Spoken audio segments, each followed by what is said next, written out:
Kalau kita bangun, misalnya seperti ini, kemudian bangun dari tidur, maka sunnah nabinya, nah ini duduk terlebih dahulu. Ya, duduk dulu.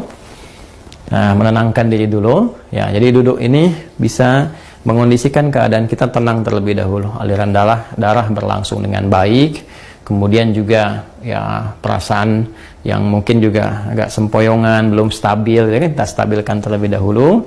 Nah, jadi tidak dianjurkan bangun langsung berdiri atau bahkan ke kamar mandi atau tergesa-gesa, tidak.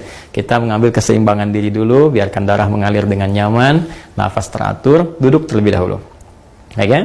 Nah, lantas setelah itu, maka Nabi menuntunkan supaya menghilangkan bekas ngantuk dulu, ya, dengan bagian tangan dari itu. Masaha biadihi min athari naumihi. Jadi kita menghilangkan bekas ngantuknya dengan bagian tangan yang diduga bersih, gitu ya. Nah, jadi nanti ada di hadis lain bahwa saat bangun tidur nanti saat bersamaan kita akan wudhu, kita dianjurkan untuk cuci tangan terlebih dahulu, ya kan? Karena tidak menduga di bagian mana tangan ini bisa menyentuh hal-hal yang mungkin kotor. Tapi kita bisa menilai dan menduga dengan kuat di bagian tangan mana yang sekiranya bersih untuk kita gunakan untuk menghilangkan bekas ngantuk. Misal seperti ini, gitu kan? Nah, atau kalau kita duga baik, bersih, kita gunakan seperti ini juga. Nah, apa tujuannya? Pertama, untuk membangun kesadaran terlebih dahulu. Ya, sebelum kita berdoa atau sebelum membacakan ayat-ayat atau kalimat thayyibah, supaya doa yang dibacakan, ayat-ayat Quran yang dibacakan, kemudian nilai-nilai spiritual yang dimohonkan kepada Allah itu tersambungkan dengan khusyuk.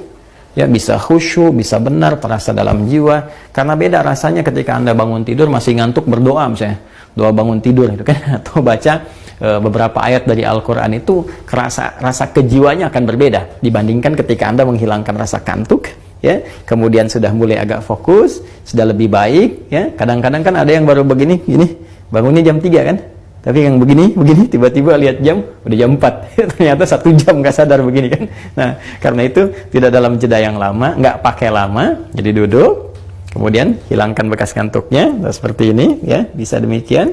Setelah kita duga cukup baik, kita hilangkan bekas ngantuk, maka di Sunan Abu Dawud tadi menunjukkan kepada kita membaca 10 ayat penutup di surah Ali Imran.